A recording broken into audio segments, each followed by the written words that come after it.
आदिनाथ भगवान की, वर्तमान शासन नायक भगवान महावीर स्वामी की, संत श्रवणी आचार्य भगवान विद्यासागर जी महाराज की, परम पूज्य प्रमाणिक संत महामना मुराद प्रमासागर जी महाराज की, परम पूज्य सागर जी महाराज की।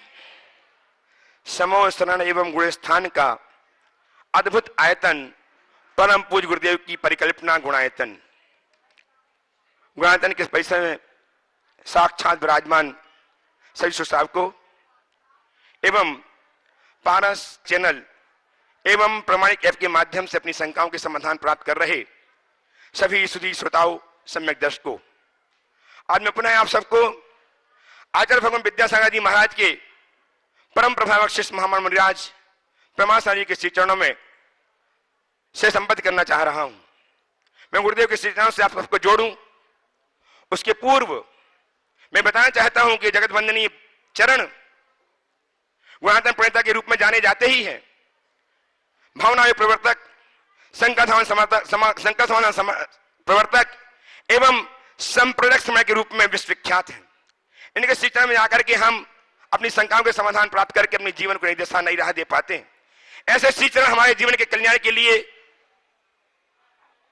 दूध बनकर के प्रकट हुए हैं। अतः मैं चाहता हूं कि गुरुदेव का वरदास्त हम सब पर आशीष के रूप में आच्छादित हो।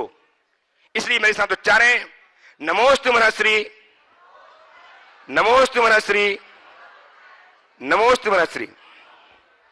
आज वह गुणायतन जो कुछ ही महीनों में लोकार्पित होने वाला है, उससे अपनी उदारता का परिचय देते हुए अनेक भव्य आत्माओं ने अपने को संबद्ध किया है।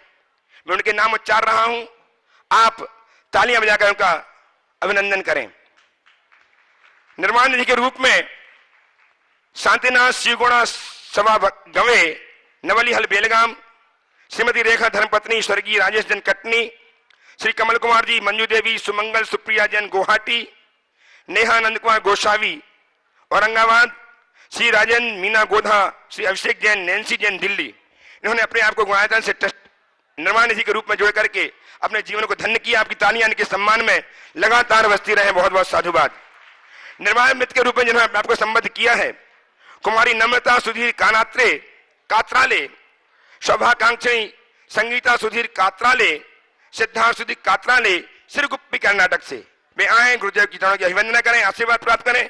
इनका सम्मान करने के लिए मैं आमंत्रित कर रहा हूं। सम्मान करना है श्री संजय जी, नीलम जी गोधा, ट्रस्टी गुणायतन धनबाद। वे आए, इनका सम्मान करके गुणायतन गौरव को संवर्धित करें। और तैयार रहे श्रीमान पंकज जी जैन, श्रीमती रानी जी जैन, श्री शुक्लाल जी जैन, श्रीमती किरण जैन, कुमारी डोली, मानसी, मानवी जैन सागर। इन्होंने अपने आप को गुणायतन से निर्माण मित्र के रूप में जोड़ करके अपने जीवन को धन्य किया। ये भी आए, इनके सम्मान तालियां बजाएं, एक गुरुदेव चरणों की अभिवंदना करें। और इनका सम्मान करने के लिए गुणायतन के सीईओ श्रीमान संजय नीलम जी गोधा आए और सम्मान करें। कुमारी नम्रता सुधीर कात्राले, संगीता सुधीर कात्राले, सिद्धार्थ सुधीर कात्राले, श्रीगुप्पी से, शिक्षा से आइए, हैं उपस्थित हैं, बिठाना हूं, नहीं आए।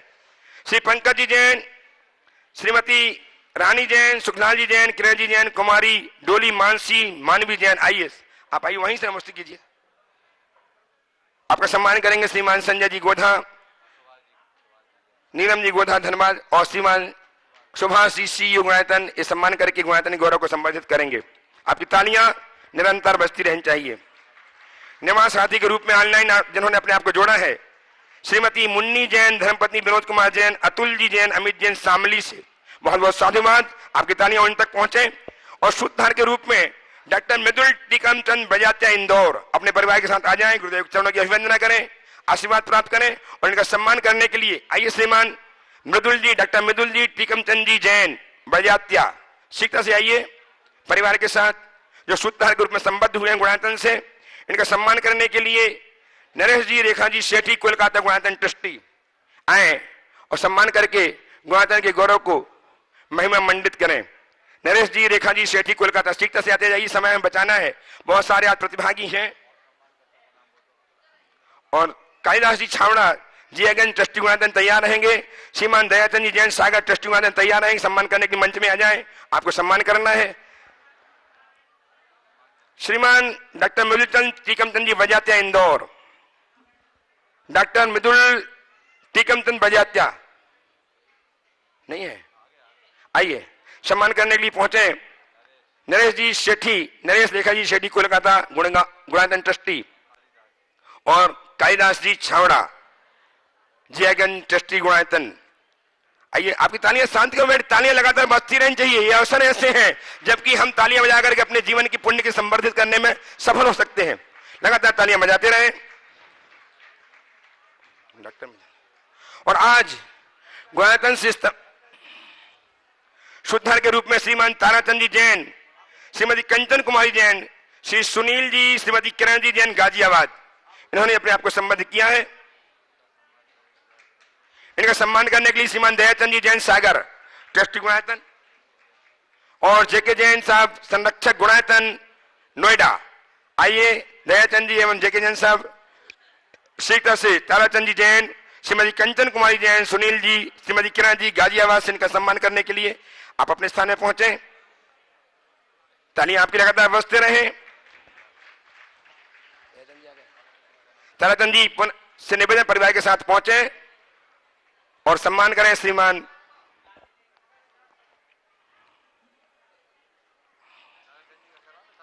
ताराचंद जी पहुंचे सम्मान करने के लिए श्रीमान दयाचंद जी जैन सागर एवं श्रीमान जेके जैन साहब, रश्मि जी जैन संरक्षक गुणायतन। देखे ये ताराचंद जी नाम है, सुनील जैन।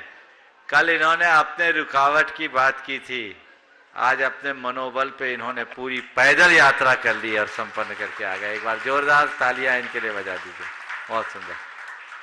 हाँ। और इसी क्रम में मैं आमंत्रित कर रहा हूं सौभाग्यकांक्षी ललिता पैसा बसवाड़े, श्री पैसा कल्लप्पा बसवाड़े हुपरी कोल्हापुर से। इन्होंने अपने आप को गुणायतन से स्तंभ के रूप में संबद्ध करके जीवन को धन्य किया है, आज के दिन को स्वर्णिम बनाया है। तालियां आपकी लगातार बजें। ये कर्नाटक हुपरी से, कोल्हापुर हुपली से, महाराष्ट्र से हमारे बीच में है। इनका सम्मान करने के लिए सविता जी, डॉक्टर अशोक जी जैन ट्रस्टी गुणायतन भोपाल ये आए और सम्मान करें। साथ ही श्रीमान सैलन जी जैन मुख्य प्रशासक गुणायतन आए और सम्मान करके गुणायतन गौरव को संवर्धित करें। ललिता पैसा बसवाड़े, पैसा कालप्पा बसवाड़े, हुपरी कोल्हापुर, शुद्धा सिस्टम के रूप में अपने आप को अपग्रेड किया है। श्रीमान चंद्रशेखर जी हुकुमचंद जी डोणगांवकर, सौभाग्यकांक्षी मेघना चंद्रशेखर डोणगांवकर, औरंगाबाद महाराष्ट्र से। इनका सम्मान करने के लिए डॉक्टर सविता जी जैन भोपाल, डॉक्टर सविता जी अशोक जी जैन भोपाल ट्रस्टी गुणायतन सम्मान करने के लिए आए और गुणायतन के गौरव को संवर्धित करें। आप सब तालियां लगातार बजाते रहें। आपकी तालियां इनके सम्मान को, इनके उत्साह को, हुपरी वालों को सम्मान कर श्रीमती डॉक्टर सविता जी हुपरी वालों को सम्मान करेंगी। हो गया।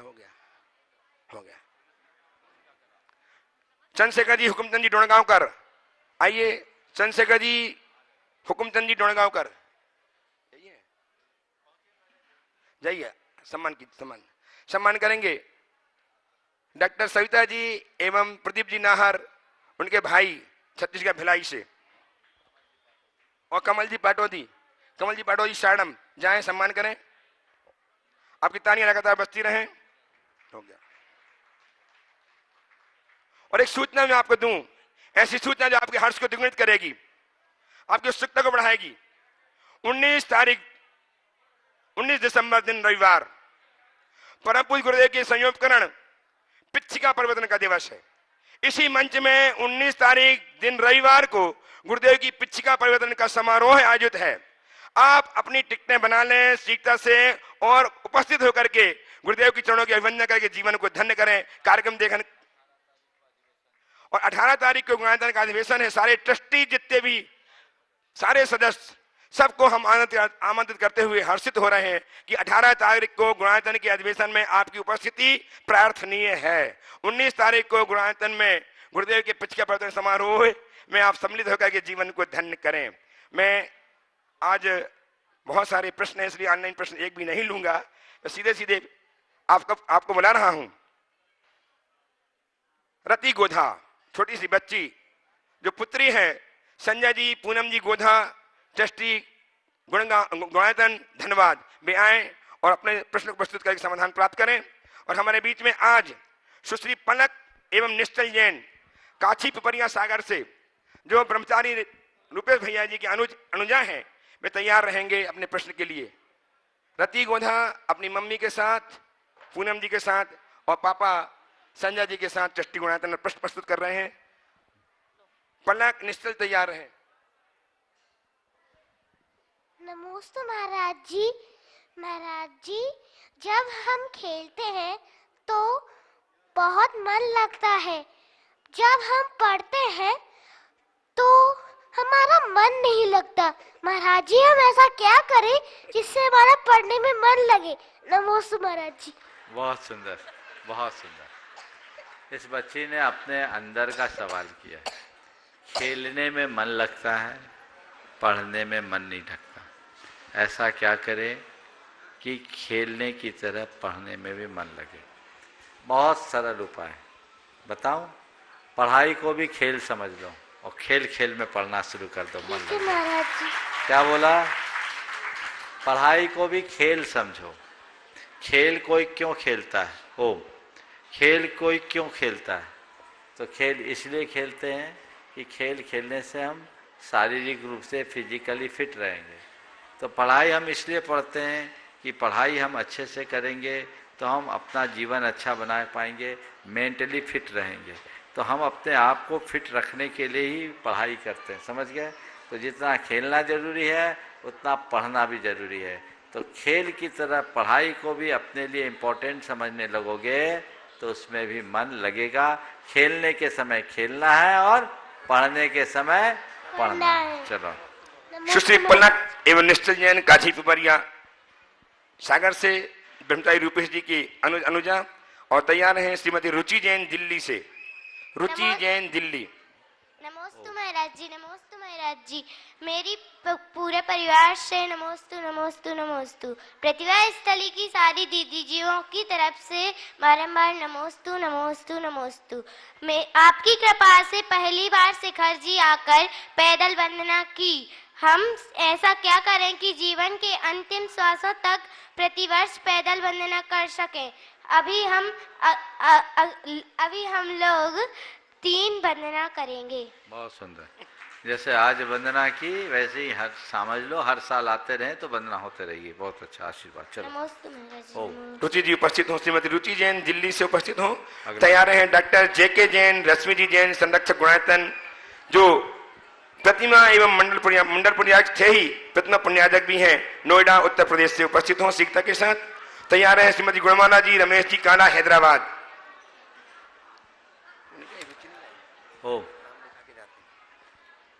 जल्दी। श्रीमती हेमा जी रिद्धि जी, पुत्री रिद्धि के साथ तैयार रहेंगी इंद्रपुरम गुड़गांव से।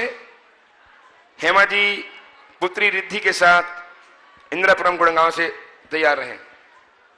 मेरे आराध्य गुरुवर दो ही मोहनराजों के चरणों में मेरा बारंबार नमोस्तु। गुरुदेव, मेरा प्रश्न ये है कि जिन चीज़ों को हम स्वीकार कर लेते हैं उनमें हमको बहुत पॉजिटिविटी दिखती है, और जिन चीज़ों को हम स्वीकार नहीं करते हैं उनमें नेगेटिविटी दिखती है और कुछ नहीं दिखता। तो उन चीज़ों में हमें पॉजिटिविटी कैसे आए? देखो, जिन चीज़ों को स्वीकारते हैं उनमें हमें पॉजिटिविटी दिखती है, जिन्हें हम स्वीकार नहीं कर पाते उनमें नेगेटिविटी दिखती है। तो पॉजिटिविटी आए इसके लिए हम क्या करें?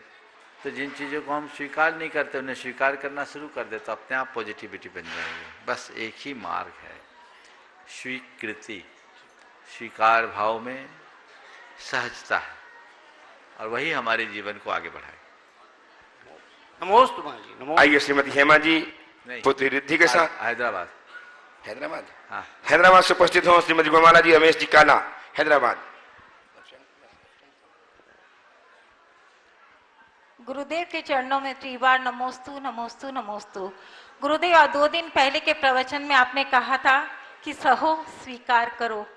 तो गृहस्थ धर्म में तो सहना और स्वीकार करना आ जाता है, लेकिन स्वाध्याय और धर्म के विरुद्ध, आगम के विरुद्ध घर में कुछ होते हुए देखते हैं, तो उसको सहें, स्वीकार करें या प्रतिकार करें? हमारे शास्त्रों में एक वाक्य आता है, माध्यस्थ भावम विपरीत वृत्तों। ये क्या बोलता है? घर परिवार में सभी की एक सी विचारधारा नहीं। हम वैयक्तिक धर्म का पालन करें, अपनी धर्मचर्या के अनुपालन में किसी भी प्रकार की शिथिलता न आने दें। जी गुरुदेव। लेकिन यदि कोई दूसरा अपने तरीके से जीता है, जीने दें। दूसरा हमसे बहस करे तो उनसे बहस करने की जगह विनम्रता से कह दें कि भाई साहब, ये मेरा व्यक्तिगत चुनाव है, मुझे मेरे तरीके से जीने दीजिए, मैं इसमें कोई कॉम्प्रोमाइज़ नहीं कर सकता। मामला वहीं ख़त्म हो जाएगा। जब हमें पता है कि इसकी विचारधारा मेरे अनुकूल नहीं है तो हम क्यों उनसे अपना समय खराब करते हैं। और एक बात और बताऊं, मेरा अनुभव तो ये बताता है कि अक्सर लोग एक दूसरे को तंग करने के लिए भी ऐसी बहस करते हैं, छेड़ने के लिए ऐसा करते हैं, तो सामने वाला विचलित हो जाता है। तो हमें अपने आप को ऐसी स्थितियों में तटस्थ बना लेना चाहिए। समझ गए? प्रतिकार भी करना कब? जब व्यक्तिगत हानि की जगह सामुदायिक हानि दिखने लगे। जी। समझ गए?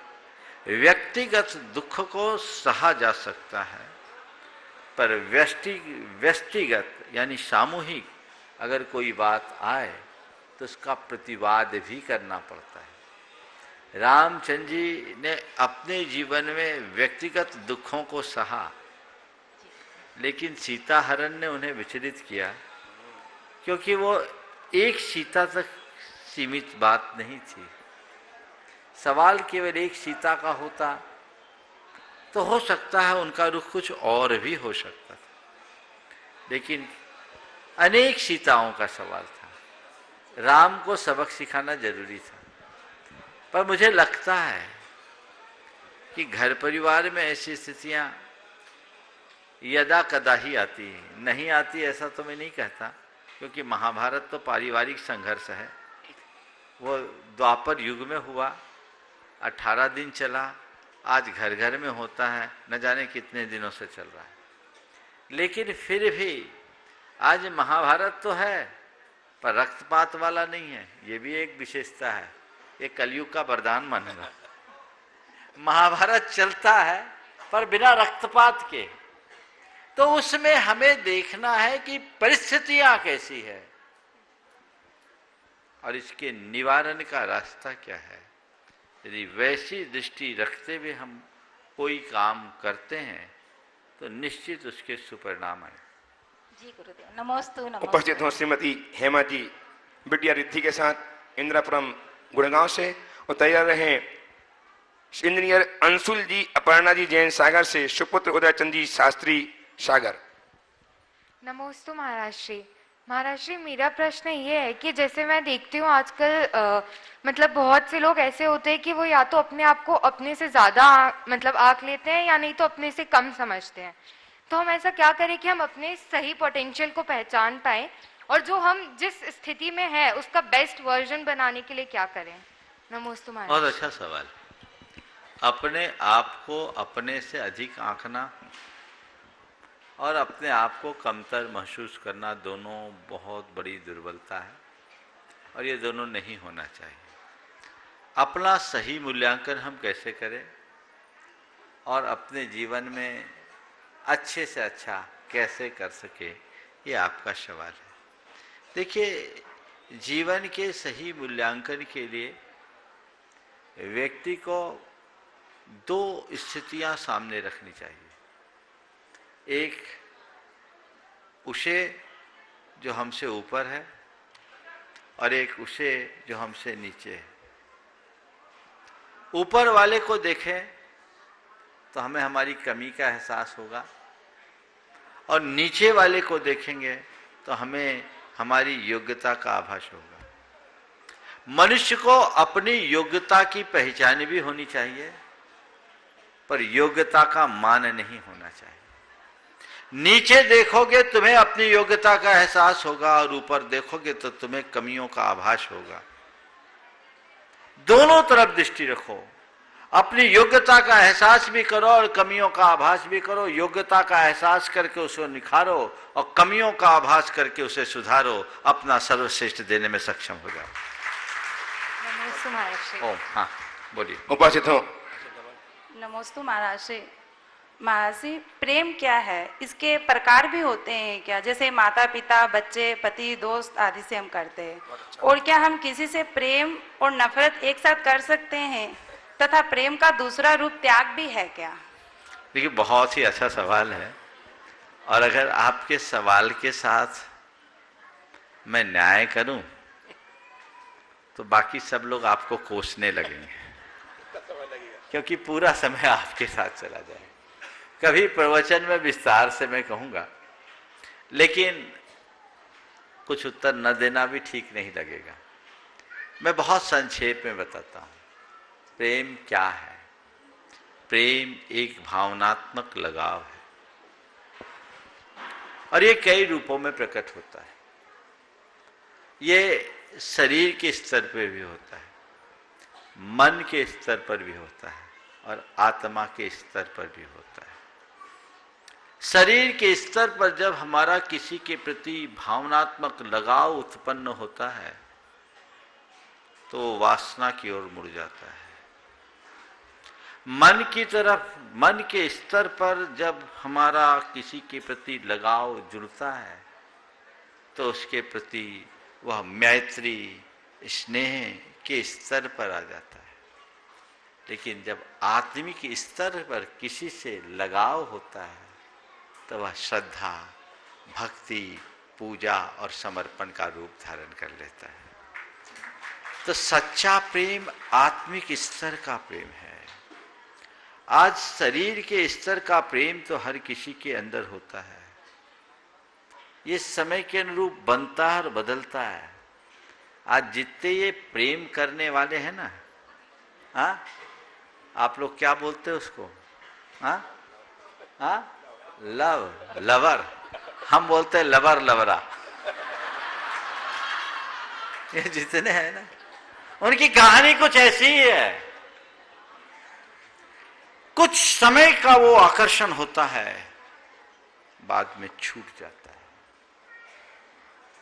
ऊपर जो मन के स्तर का होता है वो सात्विक स्नेह की अभिव्यक्ति बनता है, लेकिन आत्मा के स्तर पर जो प्रेम होता है वो परम प्रेम होता है। वो केवल बढ़ता है, कभी घटता नहीं। बस हम अपने प्रेम को परम प्रेम बनाएं, चरम प्रेम बनाएं। उपस्थित हो। त्याग भी उसी में आता है क्या? हाँ हाँ, आपने बोला त्याग। जब अर्पण करने की भावना, मैंने एक शब्द का प्रयोग किया था, समर्पण, वो प्रेम का ही एक रूप है। नमोस्तु महाराज। उपस्थित हो इंजीनियर अंशुल जी, अपर्णा जी जैन सागर से, सुपुत्र उदयचंद जी शास्त्री सागर। तैयार हैं डॉक्टर सविता जी जैन, डॉक्टर अशोक जी जैन, ट्रस्टी गुणायतन भोपाल। नमोस्तु महर्षि। नमोस्तु महर्षि। नमोस्तु महाराज। बोलो। महर्षि, मेरा प्रश्न अंजन चोर से रिलेटेड है। अंजन चोर सप्तव्यसन में लिप्त था। ना ही नमोकार मंत्र जानता था, ना ही धार्मिक क्रियाएं जानता था। लेकिन आज हम धर्मानुभव सारी कुछ जानते हैं, फिर भी हम लोगों को मोक्ष के लिए या स्वर्ग जाने के लिए बहुत कठिन तपस्या करनी पड़ती है। इसके पीछे क्या कारण था? अंजन चोर के पास जुआरी जैसा दिल था। मेरी बात को ध्यान से सुनना। अंजन चोर के पास जुआरियों जैसा दिल था और तुम सब बनियों जैसा दिल लिए। जुआरी के दिल में और बनियों के दिल में बड़ा अंतर है। बनिया नाप तौल करता रहता है और जुआरी इस पा या उस पा, दिस और दैट। समझ गए? तो अंजन चोर ने एक झटके में आलम तालम कछु न जानम, सेठ बचन परवानम। परमार्थ के क्षेत्र में ऐसा आवश्यक है, तभी हम कुछ अच्छा घटित कर पाएंगे। समझिए? डॉक्टर सविता जी जैन, डॉक्टर अशोक जी जैन, ट्रस्टी गुणायतन भोपाल से उपस्थित हो। तैयार रहे सुश्री पूनम जी जैन, जस्टी नगर सागर से। नमोस्तु महाराज जी। मेरा प्रश्न है कि कोई जीव अपने कर्मों के अनुसार अगली गति प्राप्त करता है और उस गति में जब अधर्म करता है, समझाने पर भी वह नहीं समझता, तो इसका कारण उसके कुछ पुराने कर्म हैं या क्या है, ये मैं कभी नहीं समझ पाती हूँ। देखिए, सबसे पहले तो मैं कहूँगा एक बार सविता जी का जोरदार करतल ध्वनि से आप लोग स्वागत कर दें। ऐसा इसलिए, ये प्रोफेशन से डॉक्टर होने के बावजूद भावना योग के प्रवर्तन में अपना अहम स्थान रख रहे हैं। भोपाल से जुड़ी हैं, बहुत अच्छा कार्य कर रही है। मैं इनके साथ इनके पूरे टीम को आशीर्वाद देता हूँ। आपने जो पूछा है कि कोई व्यक्ति समझाने के बाद भी नहीं समझता और अपनी दुर्वृत्तियों के कारण दुर्गति का पात्र बनता है, उसके पीछे उसका क्या कारण है? एक शब्द में हम कहें तो यह उसका होनहार है, यह उसका भवितव्य है। तो महाराज हम क्या करें? किसी के साथ कुछ भी हो हम उसको उसके हाल पे छोड़ दें? नहीं, हमें नहीं पता कि उसकी होनहार क्या है। यदि किसी के पतन को देखते हुए उसे संभालने का मनोभाव हो रहा है तो हम अपने मन में ये सोचे कि ये जरूर इसकी होनहार के कारण ऐसा हो रहा है, हमें इसे संभालना है, हम इसे संभाल करके आगे बढ़ाएं। और जब हम उसे संभालेंगे तो उसका जीवन बदलेगा, वो अपने आप को परिवर्तित करेगा। हाँ, लेकिन अथक प्रयासों के बाद भी कोई नहीं संभले तो मन को हताश होने से बचाएं और ये सोचे यही उसकी होनहार थी। पहले से होनहार मान करके बैठ जाना कतई उचित नहीं। उपस्थित हो सुश्री पूनम जैन जस्सी नगर सागर से। तैयार रहे गुणायतन के स्तंभ से जो संबद्ध हुए आज सौभाकांक्षी ललिता पैसा बसवाड़े, पैसा कल्लप्पा बसवाड़े हुपरी कोल्हापुर से। मुनिदेव के चरणों में मेरे व मेरे परिवार व जयसीनगर समाज की ओर से नमोस्तु नमोस्तु नमोस्तु।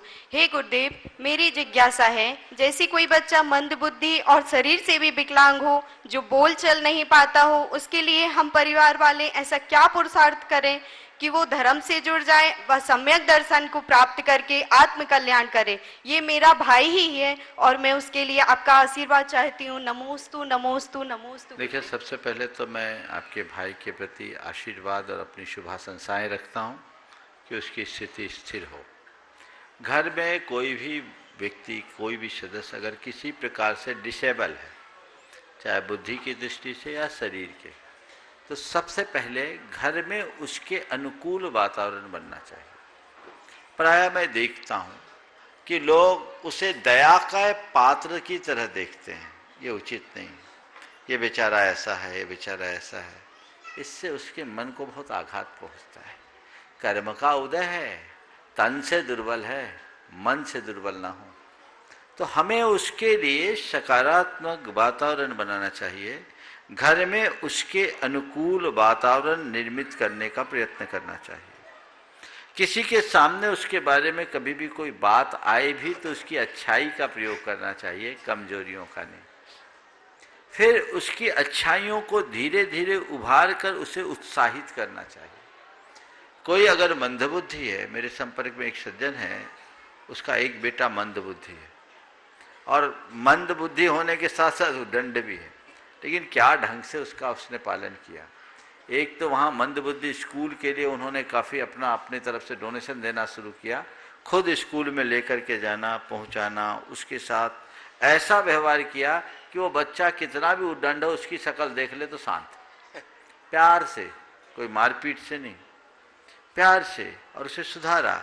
और वो हमेशा कहता है कि महाराज जी, ये मेरा बेटा मेरी तपस्या का निमित्त बन करके आया है, मेरे लिए कोई समस्या नहीं, मेरी तपस्या का निमित्त बन करके आया है। आज ऐसी स्थिति है, बनेगा, बदलेगा, हम आगे देखेंगे। महाराज, मेरे कर्म का उदय है, पर मैं इतना मानता हूँ कि बेटा मंद बुद्धि है तो है, कम से कम अपाहिज तो नहीं है, नहीं तो अपनी क्रियाएं ये आज अपने हाथ से कर भी लेता है, नहीं तो हम तो पूरी तरह लाचार हो जाते। नहीं महाराज जी, वो कुछ भी नहीं कर पाता है, वो बेड पे ही, बेड पे है ना, चिल्लाता तो नहीं है, नहीं काटता तो नहीं है। ये देखो, बहुत से ऐसे हैं जो चीखते चिल्लाते हैं, मोहल्ले का जीना दुश्वार कर देते हैं, पकड़ करके काटने की कोशिश करते हैं। ये सोचो कि जितना सेवा तुम लिखा कर लाए हो उसके निमित्त से वो पूरी करनी है, इसमें तुम्हारा अकाउंट सेटल होगा और जीवन की व्यवस्था बनेगी। उपस्थित हो बसवाड़े परिवार हुपली कोल्हापुर से और तैयार रहे बुंदेलखंड भवन में निर्मित मंदिर जी की प्रतिष्ठा के लिए आए प्रतिष्ठा लब्ध प्रतिष्ठाचार बाल ब्रह्मचारी भैया जय सान जी, पंडित विनोद कुमार जी रजवास, पंडित कमल जी हाथी साहब भोपाल, पंडित सनत कुमार जी जैन रजवास, पंडित आशीष जैन साहगढ़, पंडित उदयचंद जी जैन सागर, पंडित सुरेश चंद जी मरवाड़ा इंदौर, पंडित मनीष जैन संजू टीकमगढ़, पंडित मनोज कुमार जी जैन आहार, पंडित सुनील कुमार जी जैन द्रोणगिरी, मेरा नाम भी उन्होंने लिखा है, पंडित सुरेश जी पिंडरई और पंडित सुखदेव जी जैन सागर। ये सब तैयार रहेंगे, अपने स्थान में खड़े होकर गुरुदेव की चरणों की अभिवंदना करेंगे और सिर्फ एक प्रश्न करके आप इस सवाल को चलो हाँ बोलिए बोलिए। हाँ नमस्ते महाराज जी, नमस्ते महाराज जी, नमस्ते नमस्ते महाराज जी, नमस्ते महाराज जी, नमस्ते नमस्ते। मैं ऊपरी से आया हूँ महाराष्ट्र में। बोलिए बोलिए महाराज जी 6 द्रव्य है। हाँ बोलिए। और 5 अस्थिकाएं है। हाँ तो एक नहीं। हाँ उसमें क्या फर्क है? देखिए द्रव्य तो 6 हैं, अस्थिकाय द्रव्य की एक विशेषता है। जो बहुप्रदेशी द्रव्य है उनको अस्थिकाय कहते हैं। काल द्रव्य में बहुप्रदेशी पना नहीं है, इसलिए वो अस्थिकाय में शामिल नहीं होता। अस्थिकाय 5 है, द्रव्य 6। चलिए आप लोग तालियां बजाएं, ऐसे विद्युत प्रधान हमारे बीच में हैं आज, जिनके माध्यम से पूरा जैन जगत जैन शास्त्र की विधियों को जान करके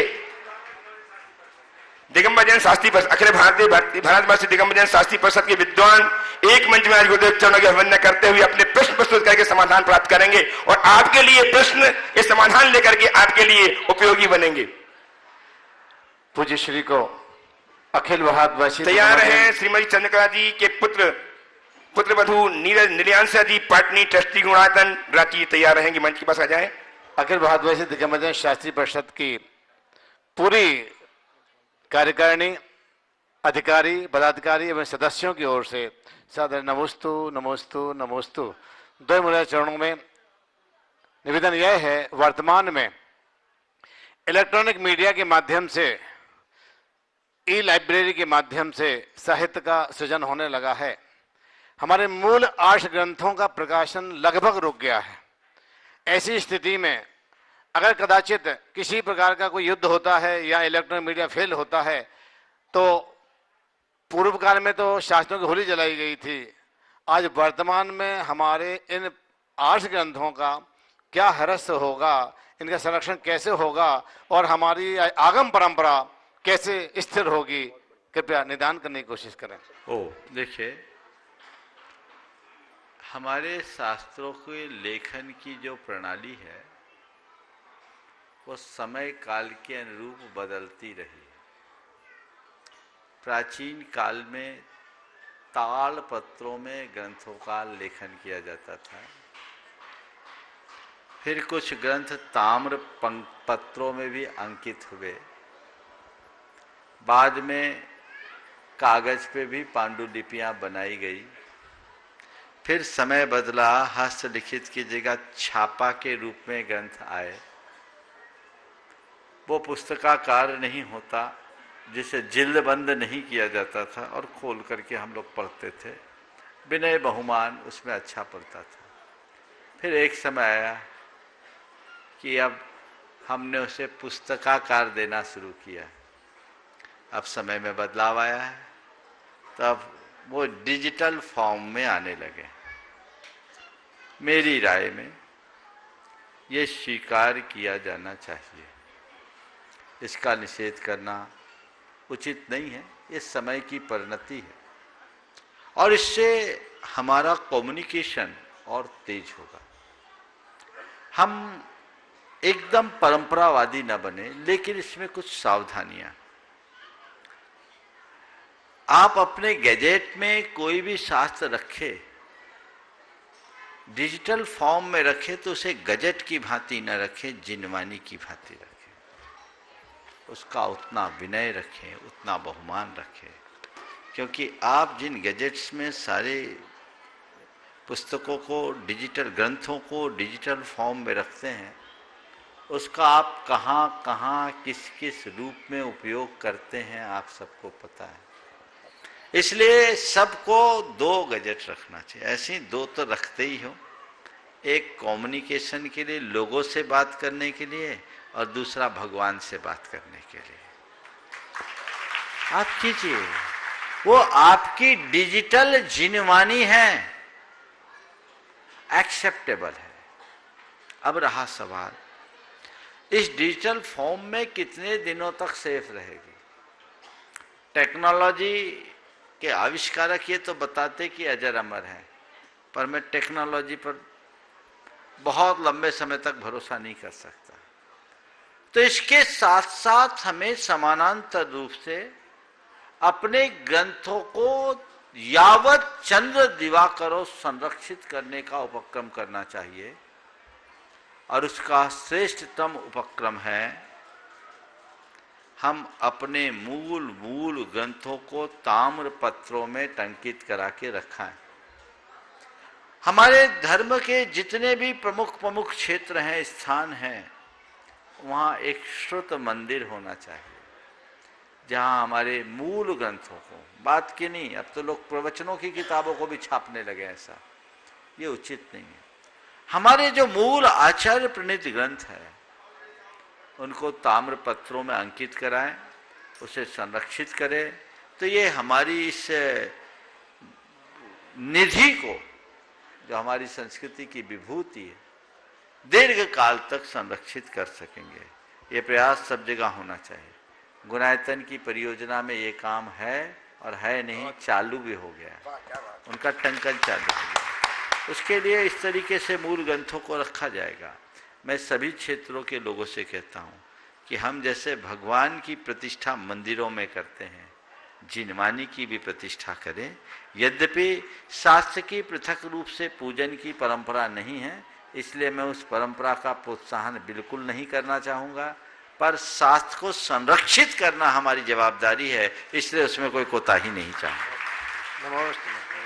चलिए, बहुत सुंदर। उपस्थित हों गुणायतन की मंत्री चंद्र जी पाटनी एवं ट्रस्टी गुणायतन के पुत्र पुत्रवधू नीरज जी, नीलांशा जी जैन पाटनी, ट्रस्टी गुणायतन रांची से उपस्थित हों और तैयार रहें। राजेश कुमार जैन चौधरी, मेडिकल बख्श वहां छतरपुर से। अच्छा, ये है, बोलो। नमोस्तु महाराष्ट्र, नमोस्तु हमारे मेरे परिवार की तरफ से, रांची वालों की तरफ से नमोस्तु। मेरा प्रश्न यह है कि आजकल यमराज की तरफ से काफ़ी क्वेश्चंस आते, हेलो, हाँ बोलो बोलो। आजकल यमराज की तरफ से काफ़ी क्वेश्चंस आते हैं, एसएमएस आते हैं कि अपने लिए कुछ कर लो, लेकिन आज का मनुष्य उसे सुनता नहीं है और उसे डिलीट करता जाता है। तो ऐसे मैसेजेस का हमें क्या करना चाहिए? हमें उसे सुनना चाहिए या डिलीट कर देना चाहिए? बहुत सुंदर, यमराज के मैसेज आते हैं, बहुत अच्छा है, बहुत अच्छा है। आपने पूछा सुनना चाहिए या डिलीट करना चाहिए, मैं कहूँगा सुनकर इसका अनुपालन करना चाहिए और औरों को फॉरवर्ड करना चाहिए। सुनो, फॉलो करो और फॉरवर्ड करो, ये बहुत ज़रूरी है, इसकी नेसेसिटी है और बिल्कुल सत्य है। ये मैसेज आते हैं, आप लोगों ने कभी उसे देखा, पढ़ा? ध्यान ही नहीं देते।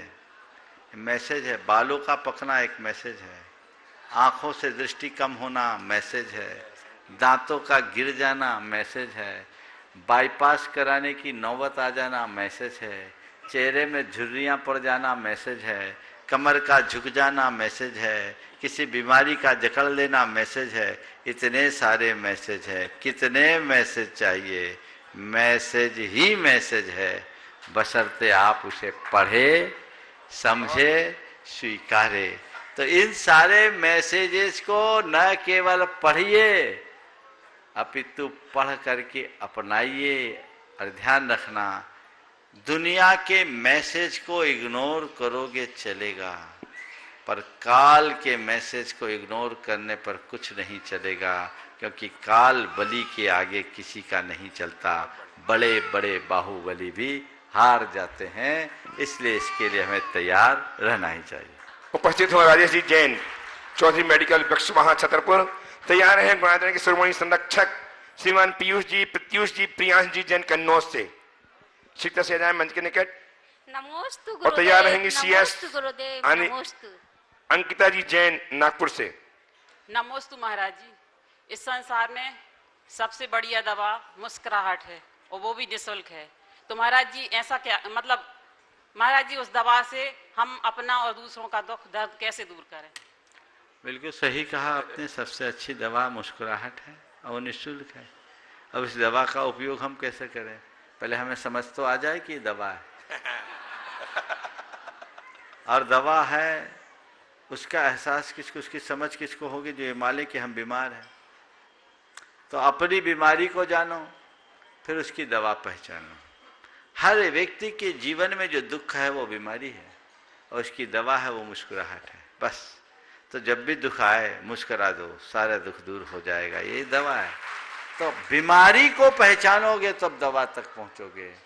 जब बीमारी को ही नहीं जानेंगे वो दवा तक आखिर भला पहुंचेंगे कैसे? उपस्थित हो श्रीमान पीयूष जी, प्रत्यूष जी, प्रियांश जी कन्नौज से शिरोमणि संरक्षक गुणायतन, और तैयार रहें CS अंकिता जी जैन नागपुर सीखता से आए, तैयार रहेंगी मुस्कान जैन खड़गपुर बंगाल। नमोस्तु गुरुदेव। गुरुदेव, मेरा प्रश्न है कि इंसान को बुरी आदतें तो बहुत जल्दी लग जाती हैं पर अच्छी आदतें नहीं लग पाती हैं। ऐसा क्या करें कि बुरी आदतें छूटें और अच्छी आदतें खुद ब खुद लग जाएं? देखिए, बुरी आदतें क्यों लगती है? आदत कब बनती है? जब हमारा किसी कार्य या क्रिया के प्रति झुकाव होता है, प्रवृत्ति के प्रति लगाव होता है, हम उन्हें बार बार दोहराते रहते हैं तो आदत बन जाती है। तो बुराइयों के प्रति मनुष्य का स्वाभाविक लगाव होता है, वो उसकी तरफ खींचता है और फिर वो उसकी प्रवृत्ति बन जाती है, आदत हो जाती है। अच्छाइयों के प्रति मनुष्य की अभिरुचि अक्सर कम होती है और जब रुचि कम होती है तो उसकी तरफ बार बार लगाव झुकाव भी नहीं होता, और झुकाव ही नहीं होगा, हम किसी क्रिया को बार बार दोहराएंगे नहीं, उसकी पुनरावृत्ति नहीं करेंगे तो आदत कैसे बनेगी? तो अच्छी आदत बनाने के लिए हमें चाहिए कि हम अच्छी क्रियाओं की बार बार पुनरावृत्ति करना शुरू करें, और वो तब संभव होगा जब हम अपने अच्छे कर्म के लिए संकल्पित हो जाएं। बहुत सारे लोग हैं जो मुझसे कहते हैं, महाराज जी आपका प्रवचन सुनना हमारी आदत बन गई है। बहुत सारे लोग हैं जो कहते हैं, महाराज आपका शंका समाधान सुनना हमारी आदत बन गई है।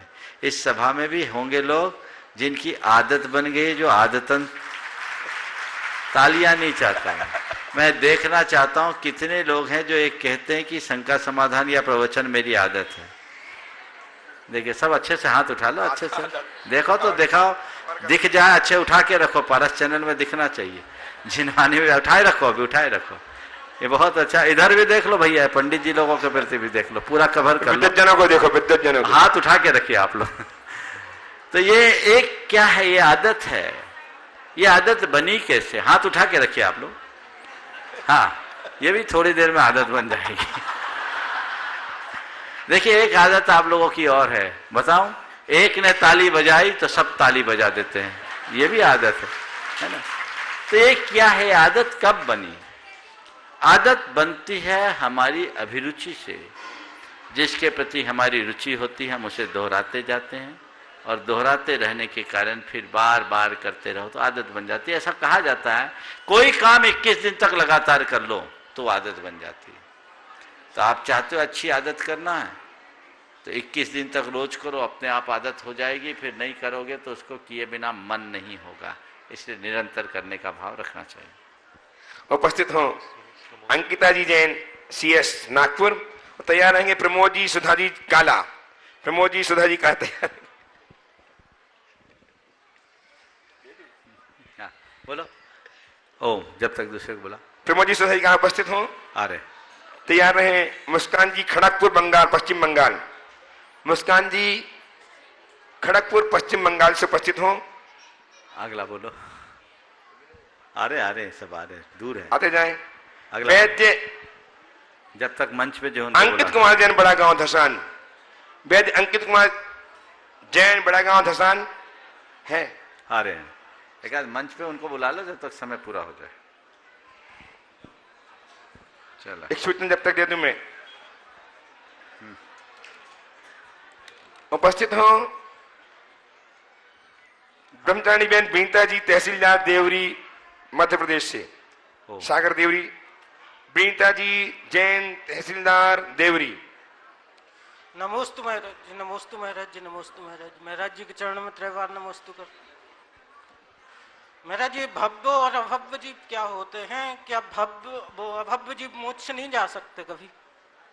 और क्यों नहीं जा सकते? भव्य और अभव्य में क्या अंतर है आपने पूछा? जो मोक्ष जाने की योग्यता रखता है उसको बोलते हैं भव्य, और जो मोक्ष जाने की योग्यता से रहित है उसका नाम अभव्य। ये कोई कारण नहीं है, ये अकारण है, निर्हेतुक तत्व है। अभव्य अनादि से अभव्य है और भव्य अनादि से भव्य है। समझ? चलिए कान्हा जी उपस्थित हो अपने परिवार के साथ और तैयार रहे। ब्रह्मचारिणी विनीता जी, तहसीलदार देवरी है। हाँ। ओ मुस्कान जी खड़गपुर। हाँ बोलिए। नमोस्तु नमोस्तु नमोस्तु गुरुदेव।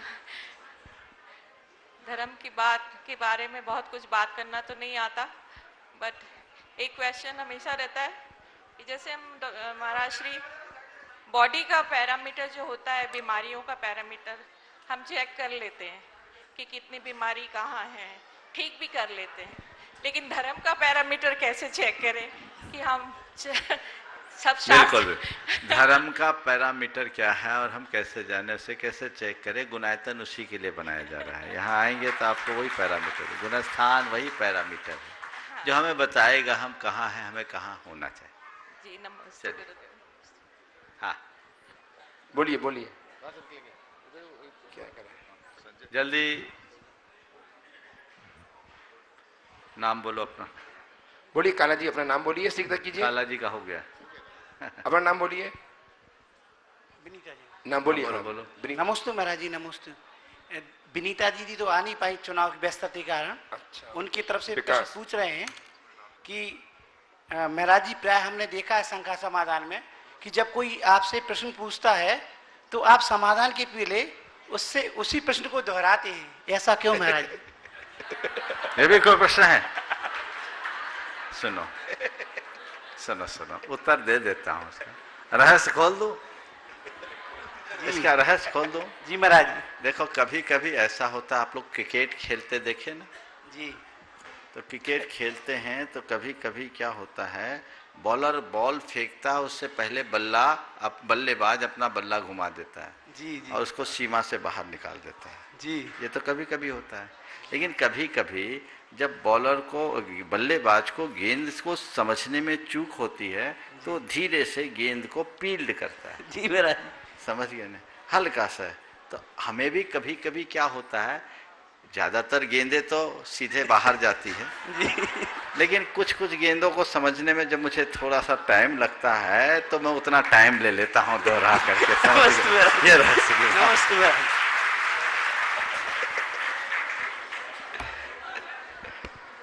उपस्थित हो अमृता जी पाटनी उपस्थित हो। अमृता जी पाटनी, रविकांत जी जाए बालाघाट से, शीता से आ जाए। नहीं है, क्या नाम, क्या मुश्किल है। शरण कुमारी जैन। आप मंच वाले को बुला लो जल्दी से।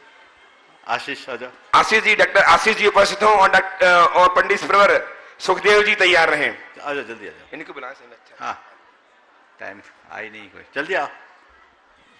जल्दी आइए डॉक्टर। एक हैदराबाद से बुला लो। हैदराबाद से श्रीमान आ जाइए जल्दी।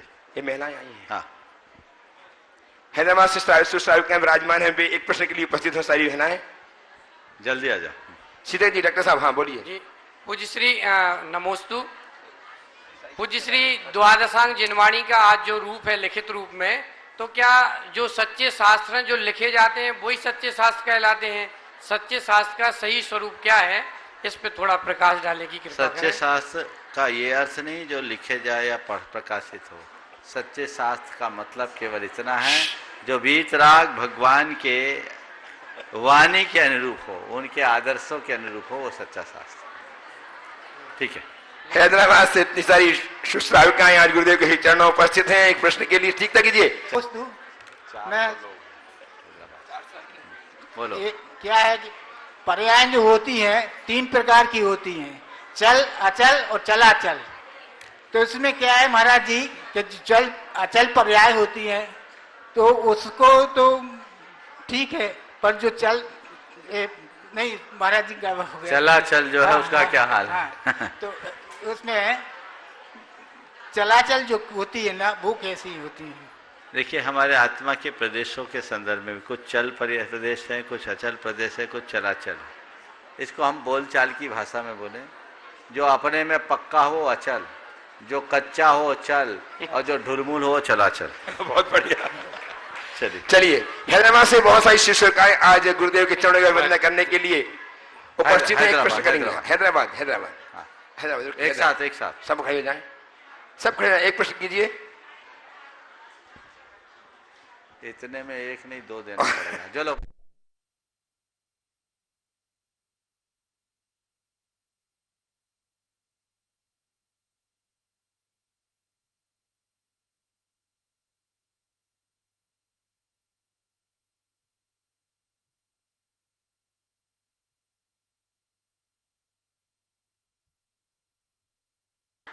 पहला मंत्र तो ये लेके जाओ कि हमें पहाड़ नहीं चढ़ना।